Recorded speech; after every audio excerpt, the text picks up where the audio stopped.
అవినీతి పాలన ఎండగడతాం. 6 గ్యారెంటీలు ఏదైతే ముఖ్యమంత్రి గారు ఇచ్చిండ్రో 6 గ్యారెంటీల అమలు కోసం ఖచ్చితంగా కాంగ్రెస్ పార్టీ వెనుకబడతాం. ప్రధాన ప్రతిపక్షంగా ఇవాళ టీఆర్ఎస్ పార్టీ అన్ని రకాలుగా కూడా పోరాటాలు చేస్తుంది. సో మా ఆడబిడ్డలకు రావాల్సిన 2500 తులం బంగారానికి సంబంధించి పెన్షన్ ఏదైతే పెంచలేదో 2000 ఉన్నది 4000 చేయాలనేటటువంటి అంశం, విద్యార్థులకు రావాల్సినటువంటి ఫీ రియంబర్స్మెంట్ అంశం, వీటన్నిటి మీద ఒక పక్క పోరాటం చేస్తాం. ఇంకొక పక్క తెలంగాణ రక్షణ సేన పాంచజన్యం అనేటటువంటి పథకాలను పెట్టుకొని ముందుకెళ్తా ఉంది.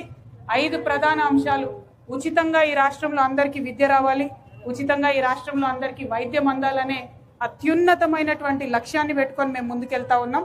సామాజిక న్యాయం జరగాలి, ప్రతి ఒక్కరికి అవకాశం రావాలి. యూరియా యాప్ రద్దు చేయాలని నేను చాలా రోజులుగా కోరుతా ఉన్నా.